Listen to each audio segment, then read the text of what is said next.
Here we are in the beautiful rural setting of Toronto, Canada. The Premier hates bike lanes. There's no doubt about it. He viscerally hates them. He drives to work, or is driven to work every day and to and from work, and he's along Bloor and he's along University and he sees cyclists going by and it drives him nuts. Behind me you can see the fact that there is a cop directing traffic, and that is because this is one of the worst places in North America for traffic. For some reason, we can talk about it lots more, bikes versus cars has become one of the new identity politic issues. Housing, failing. Education, failing. Healthcare, failing abysmally. Instead of advancing policies and proposals and plans to deal with those things, he's distracting the people of Ontario. Look, I'm not doing the job you sent me here to do, but I'm going to do this thing that really gets you excited. Over the past year, there has been a huge fight between the provincial government and the people of Toronto over the existence of bike lanes on Bloor, Yonge, and University. This is a pretty cynical populist move on their part, but at the same time, I also think they are 100% serious about this. The bike lane piece isn't a distraction. This is something this government is very serious and committed to wanting to remove. The existence of these bike lanes has been a huge bone to pick of the Doug Ford government against the city of Toronto. Toronto started building these bike lanes because the city has an abnormally high cyclist death rate. What I mean by that is the people biking in Toronto are getting killed at an absurd rate. And I think what it is an adolescent reaction to some of the big problems that we have. In other words, we have this problem of climate change, we have this problem of congestion. Well, let's double down on the things that don't work.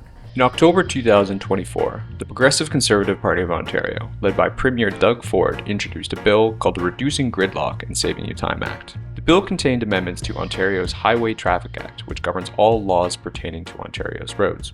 Doug Ford had long been an opponent of bike lanes.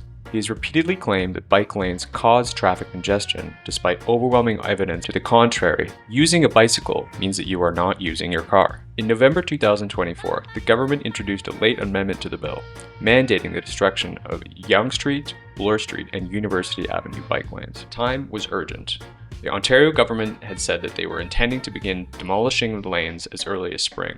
Section 7 of the Canadian Charter of Rights and Freedoms states that everyone has the right to life, liberty, and the security of the person. Cycle Toronto argued that the charter rights of cyclists were being infringed upon by the Ontario government's removal of these bike lanes. The Ontario government itself knew that by removing these bike lanes, people were inevitably going to get injured and killed. In the same amendment that legislated the removal of the bike lanes, the government included a clause to insulate them from lawsuits from those injured or killed in the streets that had previously had bike lanes. In their case, Cycle Toronto submitted copious studies and expert advice about how bike lanes led to massive declines in injuries and deaths of cyclists, pedestrians, as well as drivers. They also provided expert evidence of how bike lanes led to a reduction in congestion. On July 30th, 2025, Judge Shabbos ruled in favor of Cycle Toronto. He affirmed that the Section 7 rights of cyclists were being violated by Bill 212's provision to destroy the bike lanes. In the ruling, Judge Shabbos reserved particular ire for how the government claimed that bike lanes caused congestion in their public pronouncements, yet repeatedly received evidence to the contrary in private, including from within their own transportation ministry. The Ontario government will be appealing this ruling on the Ontario Court of Appeals. Cycle TO and EcoJustice worked with a legal firm who was willing to do the work pro bono in order to challenge this law, Bill 212, on a charter basis. The legal firm was able to get an amendment and parts of this bill overturned. The parts that specifically said they wanted to tear up the bike lanes on University, Bloor, and Yonge.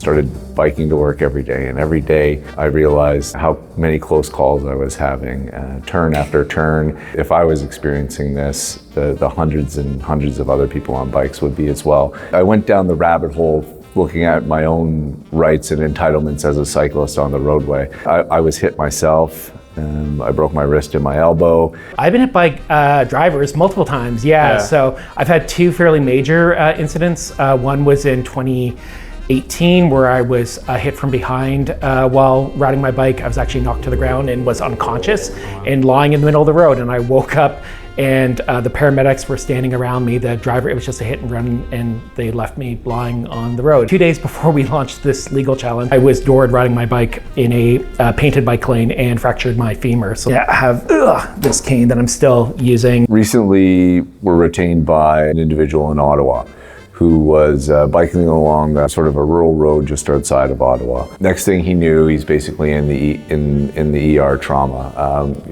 Serious clavicle fracture, head injury, punctured lung, all this kind of stuff. The driver on scene said that the cyclist came out from behind the car at a stop and cut in front of him at the last second. The driver couldn't stop in time, which doesn't make a ton of sense, but police believed the driver, and no statement had been taken from our client. With the family's help, we were able to pull the Strava and Garmin GPS data that the cyclist was using to track his fitness and his ride. We showed that our cyclist was never behind the driver.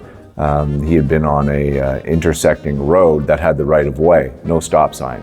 And the driver had come from a roadway with a stop sign, failed to yield the right of way, and crashed into our cyclist. When bike lanes don't exist, people die. Toronto is dotted with many white bikes, referred to as ghost bikes. They're a memorial to remind people where cyclists were killed by motor vehicles in Toronto's streets. Bike shares in Toronto, just like every other major city, have had a significant expansion since 2015. In Montreal, we're seeing millions of people riding it every year. In Toronto, they had 665,000 bike shares used in 2015. In 2023, the last updated available numbers, according to the University of Toronto, there were 5.7 million bike shares used. What we're seeing is that more and more people want to use bike shares to travel around the city because of its affordability, its ease of use, and the fact that you just get to use fresh air, breathe outside, and get some exercise.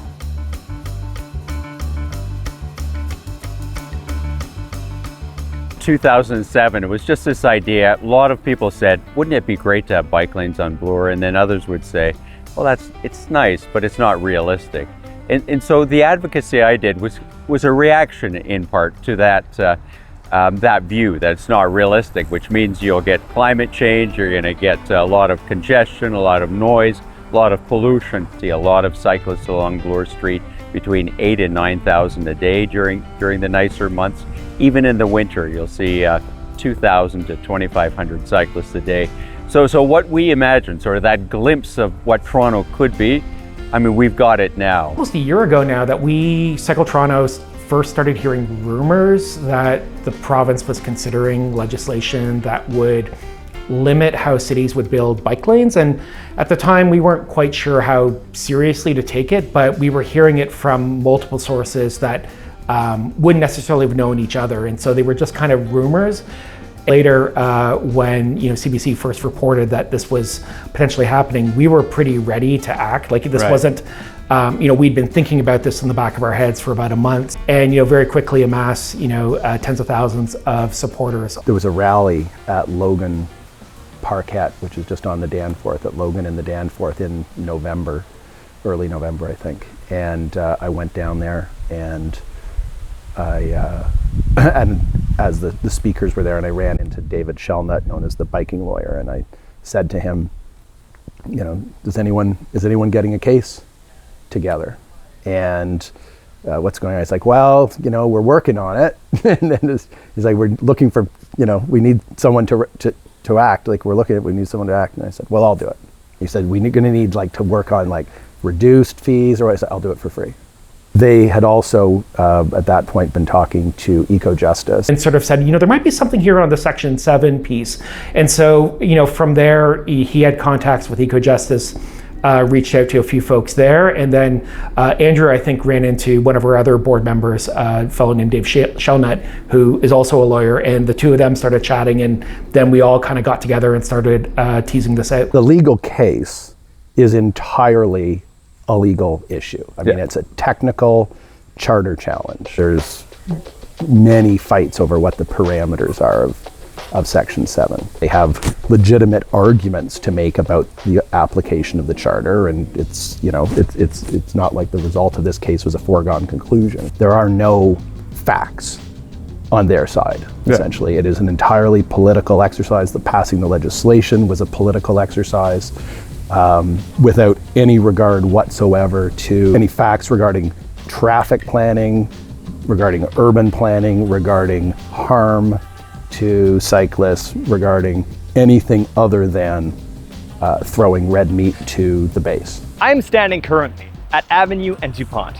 Yesterday, a cyclist was severely injured and was taken to the hospital in critical condition on this street.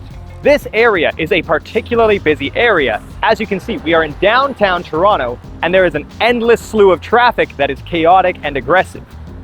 The idea of having a bike lane here might be a good idea. However, there are no businesses here that people would want to bike through and stop by the businesses. There's no pickups for Uber Eats drivers. There's no areas for people to stop. There's no grocery stores. It is fully a residential area, and that is why they chose to use Yonge instead of Avenue for bike lanes. The founder of Keep Toronto Moving, Trevor Towns, who we requested for an interview, wanted to put the bike lanes here. The man decided not to have a proper interview with us. I would be happy to have him talk about his life, his views, and the things that he wants, and present him fairly in this documentary had he actually had a meeting with us. We wanted nothing more than to hear his side of the story. We also reached out to the province to have a conversation with those in power who wanted to tear out the bike lanes.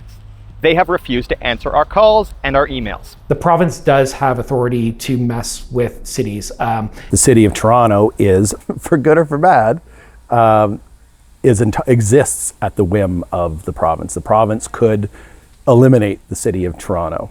And like the same government, Doug Ford's government did shortly after coming into power, one of the first things they did was, in the middle of a municipal election campaign, cut the number of wards in half. And that's the law, is that ultimately the province can run roughshod over any city it wants. We look at Paris, we look at Montreal, we look at other cities and say, yeah, that's really fantastic. But then when it comes to our city, we say, well, let's think about it. let's do this very cautiously. So it's as if the system we have, which is a lot of cars, a lot of pollution, a lot of deaths on our road, it's as if this is kind of some wonderful equilibrium. We have to try to pivot from a municipal focus to a provincial focus, and most of our membership's only based in Toronto, so that was a bit of a work for us. But yeah, I think in this case we kind of knew that fighting this was something we were going to need to fight on multiple fronts, and we weren't resourced or ready to kind of go as far as we possibly could to defend this, these bike lanes that were key parts of Cycle Toronto's early campaigns. Then what was the point of us even existing? I mean, what was very telling about the case is that the Ford government really didn't even try to make the case that this is going to solve congestion. Really, a lot of what we saw is a lot of what we see across North America right now, which is that cycling is affordable, it's good for your health, it's good for the environment, and people want those sorts of options, especially in a world that's really beset by climate change. From the beginning, we've been saying that bike lanes are not a source of traffic congestion. In fact, in most cities, they actually help improve traffic, and that removing them will put people's lives at risk. And at the end of the day, the judge agreed with that. It became obvious that the government's own experts, through internal documents, agreed with these positions as well, that the government actually didn't have any evidence to suggest otherwise. There's a very significant constituency of people who wrongly believe that the reason they're sitting in traffic is because of bike lanes. I mean, it's nonsense, but they sit there, they're stuck in traffic, they're at an intersection, they're at a red light, they're behind 30 cars, whatever. They're part of traffic, and they see cyclists zipping by. And they're sitting in traffic because of the cars in front and behind them, and because they're in a car. Cars cause congestion for motor vehicles, not pedestrians, not cyclists. Moving away from that takes a huge amount of study. So for example, this stretch here, which you see that works fabulously today, this was the result of what the city's transportation manager called the most comprehensively studied road project in North America. It's very telling that the Ford government, our government, has not relied on its own Ministry of Transportation to say taking out bike lanes is a smart thing to do. In fact, there's no one in the Ministry of Transportation that's saying that, other than the minister, who is obviously a political official. So when that application was heard, the Cycle Toronto said, until we get a decision on this, can we get an injunction to stop the removal of bike lanes? And the judge having heard all of the evidence, said yes, it would kind of defeat the purpose if Justice Chabas is not giving the injunction to pause the removal of bike lanes until he's rendered a decision on the application, because he could be sitting in his office for 7 days in a row, writing out a decision, expending court resources, and then all of a sudden, prior to the decision coming out, bike lanes get yanked out. The ostensible and repeatedly stated objective of the legislation up to this day is to alleviate congestion, right? And so our evidence was, no, it won't do that. It will at best be neutral and will quite potentially will make it worse. Even if it's neutral, wouldn't we say, well, this is good for people to exercise, good for the pocketbook, good for the environment, good for health? And so you have the risk of harm on the one hand, which we ended up establishing, and then that the objective of the legislation, alleviating congestion, not only that it's not likely going to be achieved, it's not going to be achieved. The government, shortly before the injunction motion, produced a whole whack of documents, including engineering evidence about removing these bike lanes and what the likely effect would be. And the advice going back to June or July of 2024, before they tabled the legislation, internally from Ministry of Transportation staff was, yeah, this is likely, going to result in increased risk of injury, and it may not or likely won't alleviate congestion. The government was saying, well, this is a choice. You cyclists, this is a choice to ride your bike, and in other cases involving the charter, that's also an issue. Are you exercising simply a preference for whatever activity the government is saying you can or can't do? Or for tens of thousands of bike couriers in the city, tens of thousands, I think it's close, thousands anyway. It's not a choice. It's their job. When the province started ongoing the work of trying to get some engineering feasibility studies about what this would actually take to remove these bike lanes, they did reach out to an engineering firm, SEMA, who did an analysis. And part of what that analysis showed was that the blower bike lanes, as an example, helped reduce collisions for all road users by over 50%. Non-lawyers tend to think that these cases turn on the law, that any case turns on the law. Mostly they don't. They mostly turn on the facts. The government actually objected to the admission of their own documents. The first thing is, Your Honor, I'm going to spend a significant amount of time taking you through all of these new documents. Here's when, in July, ministry staff said, in writing, gave advice to the minister that this may well not alleviate congestion. Here's when they said, in October, that this is likely going to increase the harm to cyclists.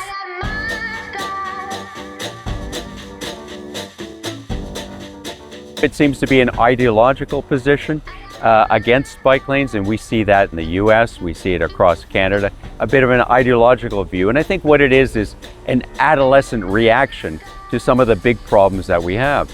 In other words, we have this problem of climate change, we have this problem of congestion. Well, let's double down on the things that don't work. It's part of the larger culture war. And I think for him, which is, to be fair, as a pretty right-wing conservative government, has, for the most part, avoided other aspects of the culture war, like vocal attacks on trans people or other aspects of the queer community, or, they canceled all the clean energy projects when they first got elected, but now they recognize that that's a problem too. And sort of what the political right does, it says brash things, it repeats them as often as it can, it ignores actual research, and when it does have to respond to research, it calls it fake news. Right. So what the judge said in this case is, which is something that we're seeing across North America, it's a reliance on impressions, it's a reliance on gut feelings and anecdotes, and the research is simply dismissed as fake news. This with the seriousness with which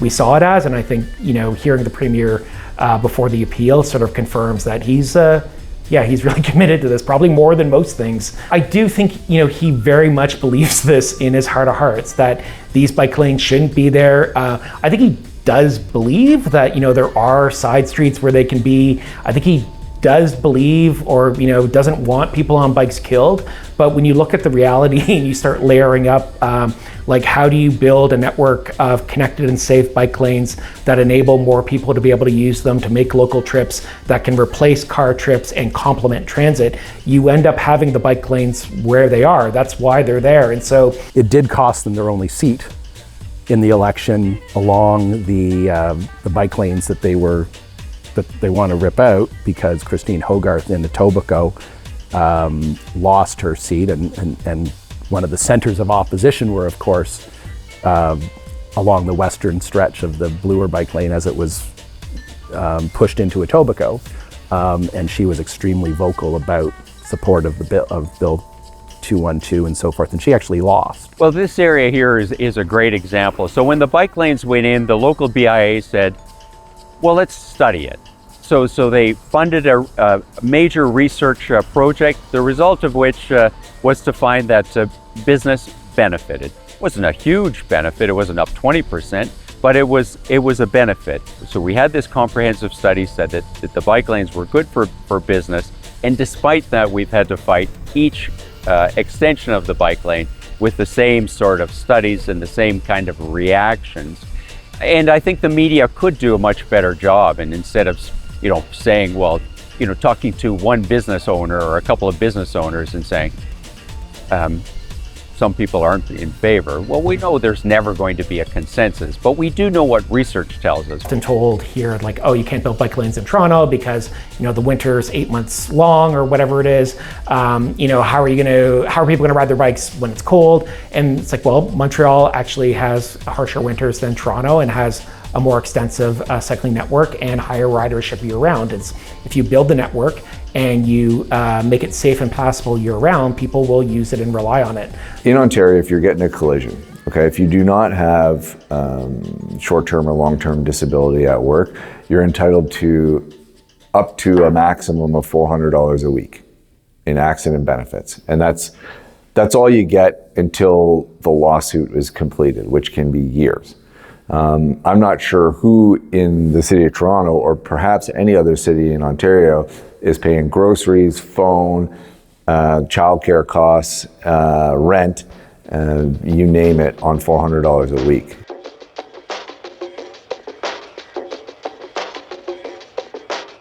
They use their own data against them as a bludgeon to change the bill and to demand that the charter rights be fulfilled in the future. Toronto's congestion has become so bad that they have traffic directors around the city. The police are being paid $80,000 to $100,000 a year. How much are they paid in Toronto? Sometimes way more than that. Policemen are being paid $80,000 plus in Toronto to direct traffic, as you can see this man right here is doing. That is because congestion has become so bad in Toronto that they have no solution, except study after study has shown that removing bike lanes endangers bikers and increases congestion because there's more chaos and more people dodging in and out of traffic. It increases traffic accidents as well as increasing people who are hurt. The number one most effective way to decrease congestion is to remove cars from the road and to offer alternatives such as the metro or biking that will decrease the amount of people driving back and forth. There are many laws that Ontario could introduce in order to decrease congestion, and none of them have to do with supporting cars. A great start is congestion laws. With a congestion tax, during peak hours, people would be charged to be driving in places like downtown Toronto. You could introduce areas and streets that would be only for bus access, that would increase the efficacy of public transport. You could also have significant and massive investments into public transport like they have done in most European cities. These kind of investments decrease congestion and allow for people to have a more livable life, especially as cities are expanding and expected to reach 70% of human population by 2050 globally. Decreasing congestion is a necessity, a mandatory thing that cities need to be thinking about. Most greenhouse gas emissions come from transport, such as cars and planes across the globe. A large discussion within the upcoming municipal election in Montreal is about bike lanes. Are we going to continue Valérie Plante's decision to urbanize, build bike lanes, and fund a ton of cops to beat me and William? Or are we going to fund those cops and tear out the bike lanes? There's going to be a big discussion about these perceived leftist policies of urbanization versus a car-centric city, because much of the outskirts of the island, as well as the Rive Sud and the Rive Nord, are very much based around cars. That sort of car-first mentality is not working and will not work. I'm optimistic. Time is, of course, of the essence, and we've known that for quite some time now. But in terms of these bike lanes, people see that Ford's words are quite shallow and his approach is quite shallow. That is being exposed in the media, in the court case. It will continue to be exposed in the reality that we see. So I think I've always looked at cycling as simply being part of an efficient transportation system. So I don't see cyclists as some hobby group.